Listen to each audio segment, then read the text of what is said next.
for the family dinner, yeah, that's cool. But something else got told to me too. It was like movie night. And they say they do movie night consistently every week. And I say, wow, that's dope. The children really do look forward to movie night. I said, okay, so then that's what I'm going to do. I'm going to establish a night in the week where we do movie night.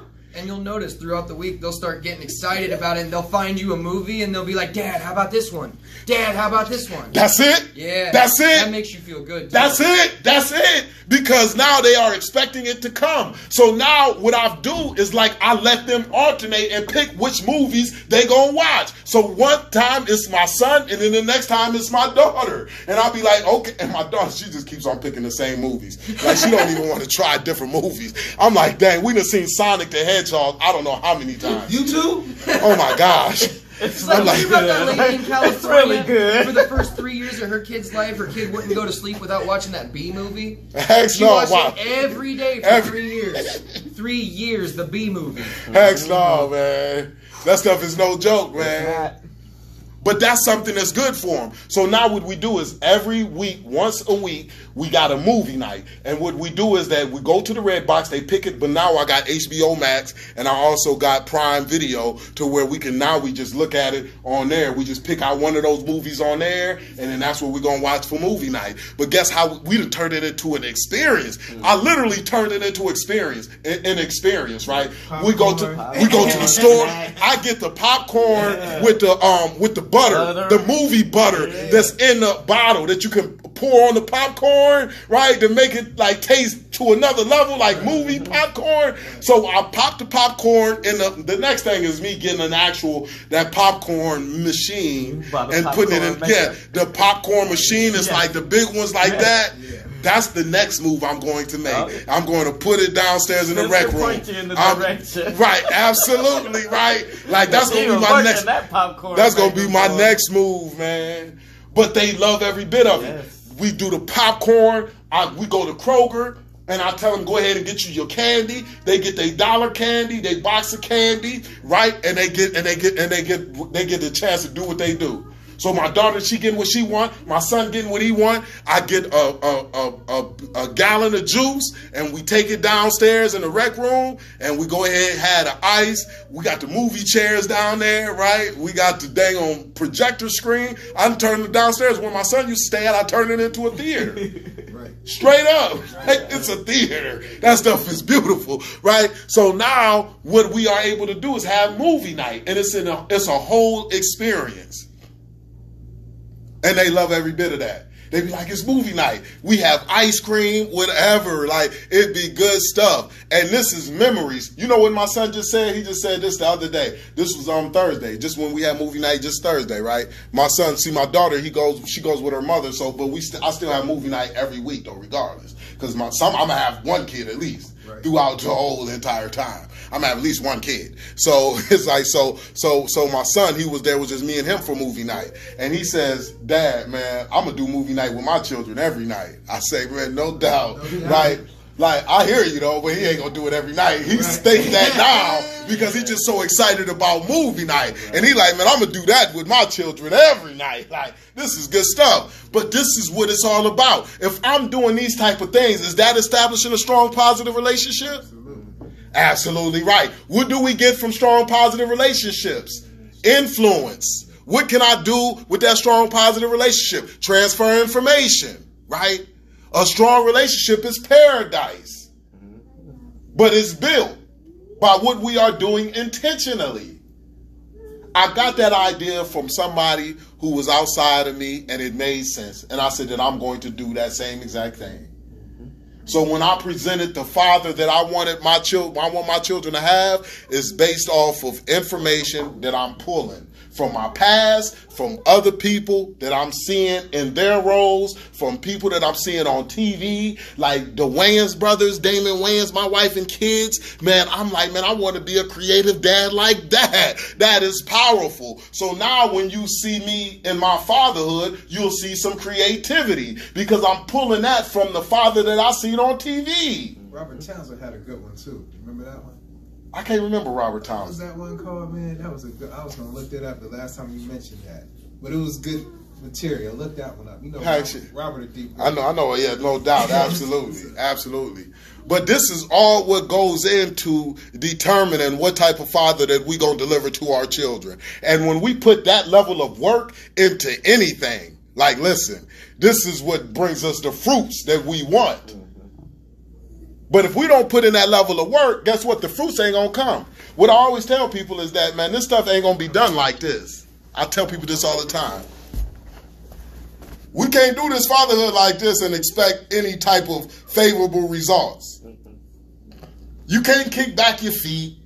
You can't come at it in a lackluster way and expect some favorable results. You will not get a strong relationship with your children. Kick back like this. You gotta be aware. You gotta be conscious. You gotta be focused on getting it done. If you're not focused on getting it done, man, it will not get done. And the focus has to come from understanding what type of father that you're gonna deliver to your children. And where did you get that information from? Some things you're gonna be looking at and you're gonna be like, hold up, that's what was done with me, man, and I didn't like it, man. I'm not going to do that same thing with my children. I'm going to intentionally resist from doing that same thing with my children. Hold up. I like the way that that father is on TV, man. I'm going to do the same exact thing that they are doing with my children. Ain't nothing new under the sun. I'm going to apply it in my parenting. I done told people about the double up, and they say, man, you know what? I do the double up with my children now.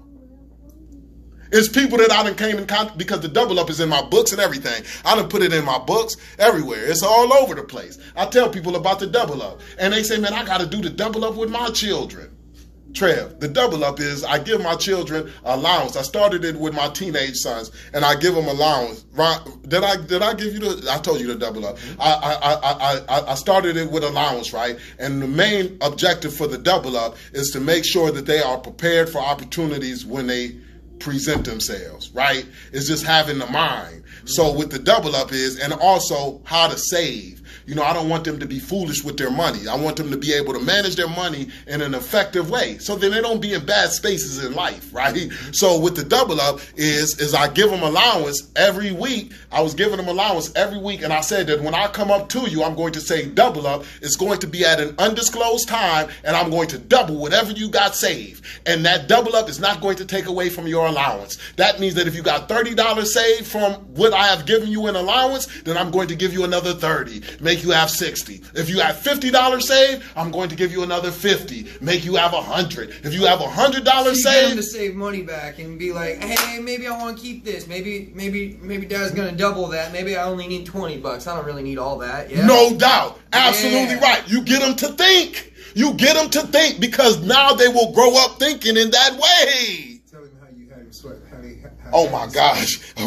This is crazy, right? So I'm like, man, so I created the double up to get them to really be focused on how they are handling their money, right? And I say, man, I'm going to come up to you at any given time. I'm going to say a double up, and whatever you got, I'm going to match it, right? Whatever you got. You know, it could be on a Thursday, and then your allowance is on Friday. You can get the double up on Thursday, and you'll still get your allowance on Friday, you know, but it is on you to manage your money. It is on you to be prepared for the opportunity, right? But you can do whatever you want to do with your money. That's what I give them the opportunity. Oh, yeah. You can do whatever you want to do with your money. And when I come up and I say double up, whatever you got, I'm going to double it, right? So when I told them that, I remember I told the teenagers that, and I waited about 3 months, Trev, before I went ahead and came through with the double up. So 3 months later, I say, man, boom, I catch them outside. I went to the bank. I got about $40 out the bank. So then that means that they had about $200-300 in allowance that they could have had saved up by then, right? But I've been watching them, right? I'm like, man, I got these jokers, right? So I come up to them and I say, man, boom, double up. They understood the rules, and they looked at me and they said, the youngest one, he was like, huh? I said, double up, what up? What you got? And he says, oh, man.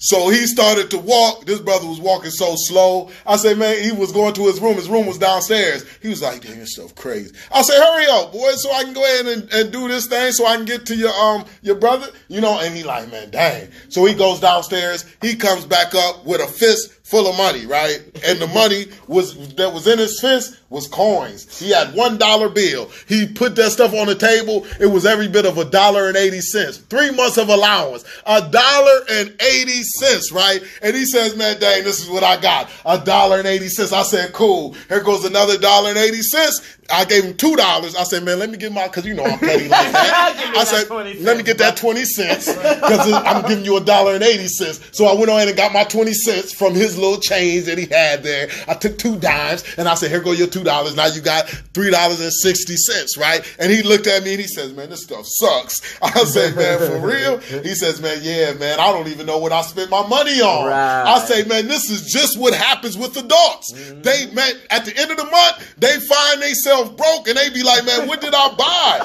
I don't know. Man, that's the worst when you don't know where the heck your money done went to. Because you ain't focused on your money. He's like, man, I don't know what the heck I didn't even bought. So I know it can't be worth it. It can't be worth me missing this opportunity to double up. You see how I'm getting his mind to work? And I'm getting his mind to work through the program that I've implemented inside of the household. And then I tell the older, when I say double up, this brother takes off. Boom, let me go ahead and get it in. I'm like, man, dang, man, brother, this brother's serious. I'm like, this brother might have been laying. I have to go back to the bank. Right. My heart started to do like this because I'm like, man, I ain't really got it. Right, you got it like that. You got to check rent. When's that? Right. I'm like, hold up.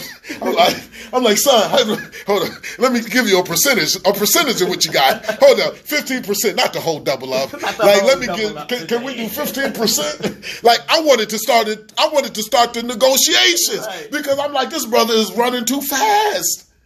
I said, oh my gosh, man, my heart was like pounding. I was like, oh man, I might not have enough money to cover the tally, right? He comes back upstairs, and the brother come upstairs with $35. He says, man, I've been waiting, Dad. And I'm like, man, whew. I've been waiting, Dad. I'm like, good, I'm glad you was waiting. Like $5 from every Right, yep. Got him. Absolutely. So I'm glad that he was there. I'm like, because if he would have been saving all of it, I would have been like, woo. But then this is what he said after he doubled up on the 35. He was okay, but he wasn't like where he should have been in his head. Yeah. He says, man, you know what? I did good, but I didn't do great. Man, good is the enemy of great, right? Like, because good will make you think that you don't have to do any more work, right? That's why it's the enemy of great. Good will stop you from being great because you will think that you have arrived. But my son, he says that, you know what? I can do better. I spent money on stuff that I don't even know what the heck it was about. Man, you know what? I'm going to change up. I'm going to do even better. So I said, that's when I started to change up the rules for real. I'm like, man, let me change it up to percentage because I'm not about to be doing no full double up. We about to quarter up. We about to do 20%. I started to say, man, because in real life, man, you're not getting a whole 100% profit on your investment. Like, come on, like, let's be real. Come on. So I started to say, let's do percentages, right? Yeah. But it's still in the same concept. It's just encouraging them to, to save. And be prepared for the opportunity. But look at what I'm doing. I'm giving them a way to think from in a program that I implemented inside of my household. I got that way of parenting from a creative dad such as the Wayans brothers on TV. And it made me go out there and figure out some way to be creative as well. But I pulled it from that same vein that I seen on TV. Teaching stocks at a young age. That's crazy. All kinds of things. I'm telling you, man. Like, it's like, hey, if you just let it sit there, it's gonna might double. Yeah, it's like stocks. It's literally. Absolutely. So how do you think that people have a leg up in life? It's because they had that direction. They had that information. They had that environment to be able to grow in the right way. And that's why they have a leg up in life. It's not because they're extraterrestrial, because they got different organs or things like that than other human beings have. It's just the environment that they was raised up in, the information that they have been given, the leadership that they were up under. You are a leader to your children. You are a leader to your children. You are a leader to your children. I am a leader to my children. What type of leader are we? Consciously intentional. Ain't no doubt. No doubt. And our leadership will show in our children. And you know what, Los? A lot of it, when you say positive,